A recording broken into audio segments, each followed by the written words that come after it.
नमस्कार दोस्तों, मैं अंकित आपका स्वागत करता हूं लोको पायलट अंकित में। देखिए भाई, यह वीडियो जो आप देख रहे हैं, यह वीडियो आपको तभी समझ आएगा क्योंकि यह साइको टेस्ट का पार्ट 4 वीडियो है। इससे पहले मैंने पार्ट 1, पार्ट 2 और पार्ट 3 बनाया है। डिस्क्रिप्शन में मैंने लिंक डाला है, पहले आप उसको देखिए, उसके बाद इस वीडियो को देखें, तब यह पूर्ण रूप से यह वीडियो आपको समझ आएगी। तो अब चलते हैं आगे। देखिए भाई, टेस्ट 2 को इंग्लिश में कहते हैं फॉलोइंग डायरेक्शन टेस्ट और हिंदी में कहते हैं निर्देश समझने की योग्यता। इसमें मेरे भाई टोटल 3 टेस्ट होते हैं, ए, बी और सी। ठीक है, और इन दोनों ए टेस्ट और बी टेस्ट में थोड़ा ही अंतर है। देखिए, तालिका परीक्षण ये भी है, तालिका परीक्षण ये भी है, लेकिन इसमें लेटर के बारे में क्वेश्चन पूछा जाता है, इसमें नंबर के बारे में। ठीक है, और ये तीनों आज मैं तीनों टेस्ट को क्लियर कर दूंगा। इसके बाद अगली वीडियो हमारी टेस्ट 3 के ऊपर रहेगी, तो आप वह वीडियो जरूर देखिएगा। देखिए, पहले मैं ये बता रहा हूँ, उसके बाद अगला हम बी बताएंगे, उसके बाद हम सी बताएंगे। तो हम चलते हैं ए के ऊपर। तो हम पहले बात कर लेते हैं ए के ऊपर भाई। देखिए भाई, तालिका परीक्षण लेटर को इंग्लिश में कहते हैं रो कॉलम टेस्ट। ठीक है, इसमें कितना समय मिलता है, कितने क्वेश्चन आते हैं, इसको जानिए। इसमें आपको 5 मिनट मिलेगा और 5 मिनट में आपको 10 क्वेश्चन का आंसर देना होगा। ये क्लियर हो गया। अब इसमें एक्चुअली में पूछता क्या है, इसीलिए आप इस वीडियो में आए हैं, तो ये आप समझिए। देखिए भाई, इस टेस्ट में यही करना है कि आपको जैसे जैसे क्वेश्चन बोलेगा, जैसे जैसे क्वेश्चन बोल रहा है, वैसे वैसे उस क्वेश्चन को फॉलो करना है। अब फॉलो काहे करना है मेरे भाई, क्योंकि इस टेस्ट का नाम ही इसीलिए रखा गया है फॉलोइंग डायरेक्शन टेस्ट। आप आज इसी के बारे में तो मैं आज बात कर रहा हूँ, फॉलोइंग डायरेक्शन टेस्ट, और जिसमें मैंने बात किया है अभी ए के बारे में। तो जैसे जैसे आपको बोलेगा प्रश्न, आपको वैसे वैसे मेरे भाई फॉलो करना है। देखिए भाई, इसमें मैं एक बता देता हूं, उसके बाद आप 10 कर सकते हैं। मैं एक आपको डेमो के लिए बता देता हूं कि कैसे इसको फॉलो करना है, आप लोग कैसे इसको पूरा फॉलो करेंगे। तो प्रश्न नंबर 1 आप लोग पढ़िए क्या दिया है। तो प्रश्न नंबर 1 में मेरे भाई बोल रहा है कि पंक्ति 2 व पंक्ति 4 को आपस में बदलने पर स्तंभ 4 में सबसे कम बार कौन सा अक्षर होगा, ये प्रश्न है। तो जैसे जैसे कह रहा है वैसे वैसे मैं इसको फॉलो करता हूँ। ठीक है, पहला इतना आप पढ़े, बस पूरा ना पढ़े। कह रहा है पंक्ति 2 व पंक्ति 4 को आपस में बदलने पर, तो मैं इतना पढ़ लिया। अब इसी के हिसाब से इसको मैं फॉलो करता हूँ। देखिएगा, कह रहा है कि पंक्ति जो ये 2 है, ये 4 के स्थान पे आ जाए और 4 वाला 2 के स्थान पे आ जाए, इतना कह रहा है। तो जब इतना कह रहा है मेरे भाई, इसका अर्थ ये है कि ये कह रहा है कि ये कह रहा है मेरे भाई कि ये जो 2 वाला है, जो भी अक्षर होगा ये डी के पास आ जाएगा, और ये जो डी है वो ए के पास चला जाएगा। यही तो कह रहा है कि पंक्ति 2 और पंक्ति 4 को बदल देंगे। जब बदलेंगे तो भाई ए और डी भी तो आपस में बदल जाएगा। उसके बाद इसी प्रकार से ए वाला सी के पास आ जाएगा और सी वाला मेरे भाई ए के पास चला जाएगा। उसी प्रकार सी वाला ए के पास चला जाएगा, उसके बाद ए वाला सी के पास चला जाएगा। उसी प्रकार ई वाला बी के पास आ जाएगा और बी वाला ई के पास चला जाएगा। उसी प्रकार डी वाला ए के पास और ए वाला डी के पास चला जाएगा। ठीक है, इतना कह दिया। उसके बाद क्या कह रहा है प्रश्न में, उसके बाद कह रहा है कि जब आप इतना कर दे रहे हो, उसके बाद स्तंभ 4 में सबसे कम सबसे कम बार कौन सा अक्षर आया है। इतना करने के बाद जब हम इतना करेंगे, ये बताइए कि डी वाला डी यहाँ पे आ जाएगा ए के स्थान पे, सी कहाँ पे आ जाएगा मेरे भाई, ए के स्थान पे आ जाएगा। उसके बाद ए कहाँ आ जाएगा, सी के स्थान पे आ जाएगा। जब हमारा बी ई के पास चला गया और ई हमारा बी के पास चला गया, ऐसा हम नहीं, हमारा प्रश्न यहाँ तक बोला था कि आपस में बदलने पर। ठीक है, तो कह रहा स्तंभ 4 में सबसे कम बार कौन सा अक्षर, यही पूछ रहा है। तो इसके लिए हमको थोड़ा सा जूम करना पड़ेगा, उसके बाद हम आपको समझा सकते हैं। ये जूम कर दिया। देखिए, कह रहा है कि स्तंभ 4 में सबसे कम बार कौन सा अक्षर है, और कंडीशन क्या था कि बी हमारा यहाँ पे चला है, तो ये हमारा यहाँ पे ई नहीं है, यहाँ पे मेरा बी है, और जहाँ पे ई था, जहाँ पे बी है वहाँ पे बी नहीं है। अब ये ई यहाँ पे चला आया, ऐसा प्रश्न बोल रहा था।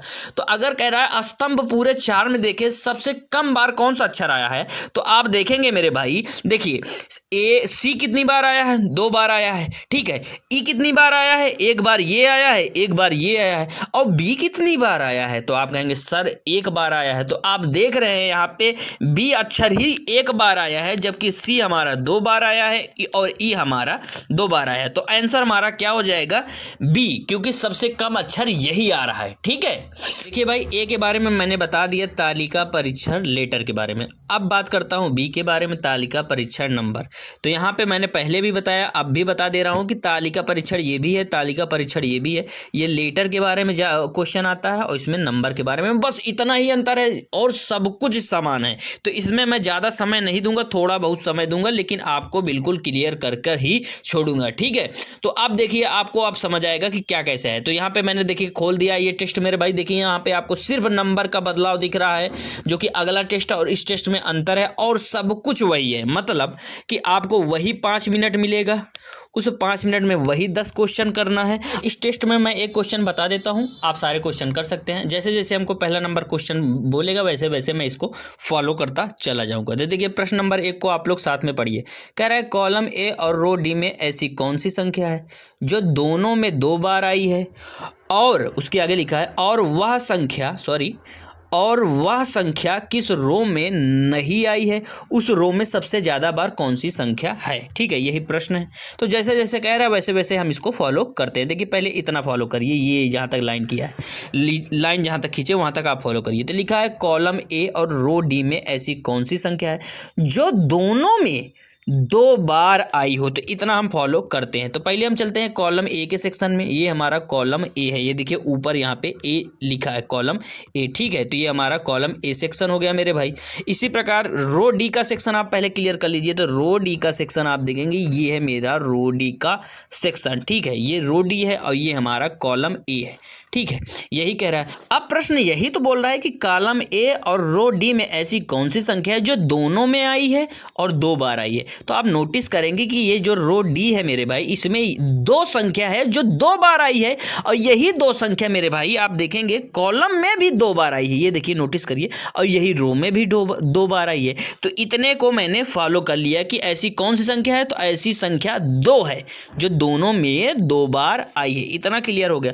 अब इसके बाद फॉलो करिए, यहां तक तो मैंने क्लियर कर लिया कि ऐसी संख्या हमारी 2 है। कह रहा है वह संख्या, कौन सी संख्या जो आपने ढूंढा 2, किस रो में नहीं है। तो आप देखिए 2 जो नंबर 2 संख्या है वो किस रो में नहीं है। तो रो ए में हम चेक करते हैं। इसमें देखिए, इसमें 1 है, 4 है, 1 है, 5 है और 1 है। तो यही तो पूछ रहा है कि वह संख्या किस रो में नहीं है।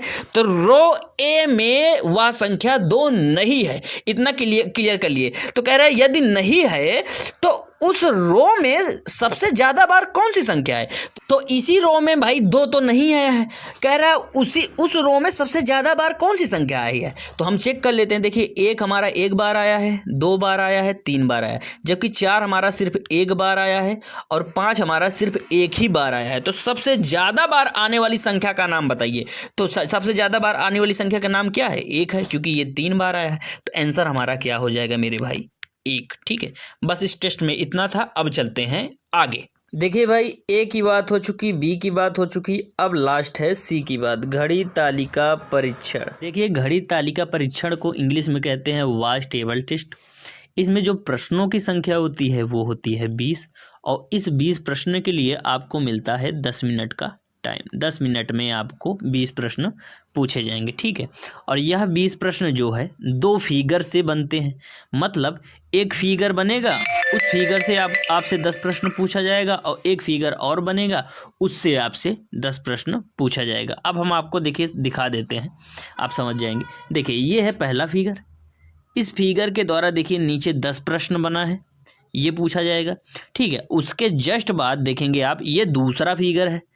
इस फिगर के द्वारा यहाँ से देखिए 11 से लेकर 20 तक प्रश्न बना है। मतलब 2 फिगर रहेंगे और 2 फिगर से टोटल 20 क्वेश्चन बनेगा, एक एक फिगर से 10-10 प्रश्न, ठीक है। देखिए आपको प्रश्नों की संख्या पता चल गई और आपको टाइमिंग पता चल गया, ठीक है। अब मैं एक प्रश्न आपको बता देता हूँ, प्रश्न नंबर 1 बता दूंगा। आपको ये पता चल जाए कि हकीकत में प्रश्न कैसे पूछे जाते हैं या प्रश्नों को कैसे सॉल्व किया जाता है। तो मैं प्रश्न नंबर 1 को पढ़ता हूँ, आप साथ साथ देखते रहिए। कह रहा है कि उत्तर पूर्व से आरंभ करके दक्षिणावर्त दिशा में घूमते हुए दक्षिण पश्चिम तक पहुँचे। इस दौरान सबसे अधिक बार कौन सी संख्या आई है, ये प्रश्न है मेरा, ठीक है। कौन सी संख्या आई है, ये हमारा प्रश्न है। तो हम एक बार प्रश्नों को थोड़ा आधा ही पढ़ते हैं, उसके बाद फॉलो करते हैं इसे। देखिए यहाँ तक पढ़िए जहाँ तक मैंने लाइन किया है। तो लिखा है कि उत्तर पूर्व से आरंभ करके दक्षिणावर्त दिशा में घूमते हुए दक्षिण पश्चिम तक पहुँचे। तो मैं इतना करता हूँ। देखिए कह रहा है उत्तर पूर्व, तो ये हमारा उत्तर हो गया मेरे भाई, ये हमारा पूर्व हो गया। तो उत्तर पूर्व कहाँ होता है? मध्य में होता है। ये हमारा उत्तर पूर्व, मतलब कह रहा है कि G4 से प्रारंभ करके, क्योंकि हमारा उत्तर पूर्व यही हुआ ना, उत्तर पूर्व यही हुआ, तो मैं G4 से प्रारंभ करता हूँ। यहाँ से हमको प्रारंभ करना है, ऐसा हमारा प्रश्न कर रहा है। उस वक्त कह रहा है कि प्रारंभ करके दक्षिणावर्त दिशा में घूमते हुए दक्षिण पश्चिम तक पहुँचना है। ठीक है, तो G4 हो गया। यहाँ से हमको दक्षिणावर्त चलना है और कहाँ तक पहुँचना है? कह रहा है कि दक्षिण पश्चिम, मतलब ये हमारा दक्षिण और ये हमारा पश्चिम, तो इन दोनों के मध्य जो होगा E5 तक हमको पहुँचना है। इसका मतलब इस पूरे लाइन का अर्थ इतना हुआ कि हम यहाँ से यहाँ तक जब इतना पूरा किए तो हमको G4 से हम स्टार्ट किए और हम जाकर हमारा अंत कहाँ पे हुआ? E5 पर हमारा अंत हो गया। क्लियर? अब कह रहा है जब यहाँ से आपने सफ़र चालू किया, ये देखिए कह रहा है कि इस दौरान सबसे अधिक बार कौन सी संख्या आई? कौन सी संख्या आई? तो जब हमने यहाँ से स्टार्ट किया, यहाँ से हमने, अब एक बार रुकिए कलर बदल देते हैं।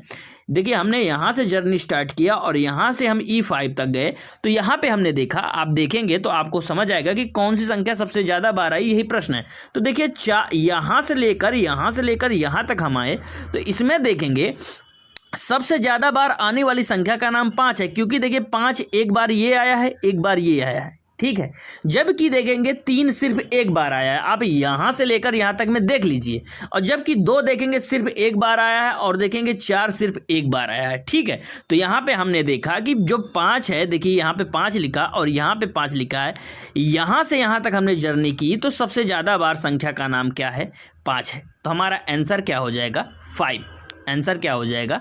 5। और एक चीज़ मैं इसमें बता देता हूँ भाई, देखिए इसमें जो संख्या में आंसर आते हैं ऐसे आएगा 1 2 3 4 5, लेकिन यह ऑप्शन में ऐसे नहीं दिया रहेगा। आप ऑप्शन में कैसे दिया रहेगा हम इसको बता देते हैं। ऑप्शन में ऐसे दिया रहता है मेरे भाई, आप जानते होंगे, रीजनिंग पढ़े होंगे।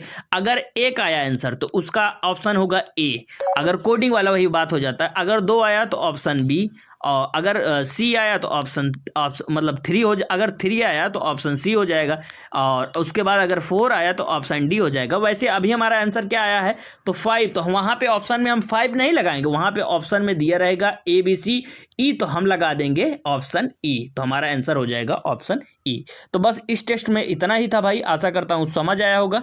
कुछ भी गलती हो तो माफ़ करना। आप लोग का कोटि कोटि धन्यवाद।